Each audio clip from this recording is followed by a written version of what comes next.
ಕಾಂತಮಂಗಳ ಸರ್ಕಾರಿ ಶಾಲೆಯ ಆವರಣದಲ್ಲಿ ನಡೆದ ಕೊಲೆ ಪ್ರಕರಣವನ್ನು ಭೇದಿಸುವಲ್ಲಿ ಪೊಲೀಸರು ಯಶಸ್ವಿಯಾಗಿದ್ದಾರೆ. ಕೊಲೆ ಆರೋಪಿಯನ್ನ ಎಡಮಂಗಲ ಮೂಲದ ಉದಯ್ ಕುಮಾರ್ ನಾಯಕ್ ಎಂದು ಗುರುತಿಸಲಾಗಿದೆ. ಈತ ಕೇವಲ 800 ರೂಪಾಯಿಗಾಗಿ ಕೊಲೆ ಮಾಡಿದ್ದಾನೆ ಎಂದು ತಿಳಿದು ಬಂದಿದೆ.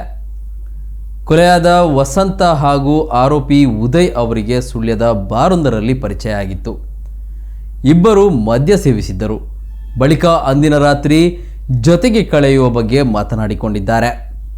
ಈ ಸಂದರ್ಭದಲ್ಲಿ ಆರೋಪಿ ಉದಯ್ ತನಗೆ ಮೊದಲೇ ತಿಳಿದಿರುವಂತಹ ಸ್ಥಳ ಕಾಂತಮಂಗಳ ಸರ್ಕಾರಿ ಶಾಲೆಯ ಬಳಿ ಹೋಗಲು ತೀರ್ಮಾನಿಸಿ ಅಲ್ಲಿಗೆ ಹೊರಡುವ ಸಂದರ್ಭ ಮತ್ತೆ ಮದ್ಯವನ್ನು ಖರೀದಿಸಿ ಆಟೋ ರಿಕ್ಷಾದಲ್ಲಿ ತೆರಳಿದ್ದರು. ಆಟೋದಲ್ಲಿ ಇಳಿಯುವ ಸಂದರ್ಭ ಆಟೋ ಬಾಡಿಗೆಗೆ ಹಣವನ್ನು ನೀಡಲು ವಸಂತ ಮುಂದಾದಾಗ ಅವನ ಜೇಬಿನಿಂದ ಕೆಲವು ನೋಟುಗಳು ರಸ್ತೆಗೆ ಬಿದ್ದಿತ್ತು. ಇದನ್ನು ಆರೋಪಿ ಉದಯ್ ಗಮನಿಸಿದ್ದ. ಶಾಲಾ ವರಾಂಡದಲ್ಲಿ ಇಬ್ಬರು ಮದ್ಯ ಸೇವಿಸಿ ಮಲಗಿದ್ದು ರಾತ್ರಿ ಸುಮಾರು 12 ಗಂಟೆಯ ಸಮಯಕ್ಕೆ ಉದಯ್ ವಸಂತನ ಜೇಬಿನಲ್ಲಿ ಕಂಡಿದ್ದ ಹಣ ಮತ್ತು ಆತನ ಬಳಿ ಇದ್ದ ಮೊಬೈಲ್ ಫೋನನ್ನು ಲಪಟಾಯಿಸುವ ಉದ್ದೇಶದಿಂದ ಶರ್ಟ್ ಎಳೆದಿದ್ದಾನೆ.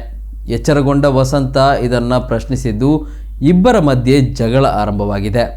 ವಸಂತ ಉದಯ್ಗೆ ಹೊಡೆದಿದ್ದು ಕುಡಿತದ ನಶೆಯಲ್ಲಿ ಮೇಲೇಳಲು ಆಗದೆ ಅಲ್ಲೇ ನಿದ್ರೆ ಮಾಡಿದ್ದಾನೆ. ಇದರಿಂದ ಕುಪಿತಗೊಂಡ ಆರೋಪಿ ಉದಯ್ ಸ್ವಲ್ಪ ದೂರ ಹೋಗಿ ಕೆಂಪು ಕಲ್ಲನ್ನು ತಂದು ವಸಂತ ತಲೆಯ ಮೇಲೆ ಹಾಕಿ ಕೊಲೆ ಮಾಡಿದ್ದಾನೆ.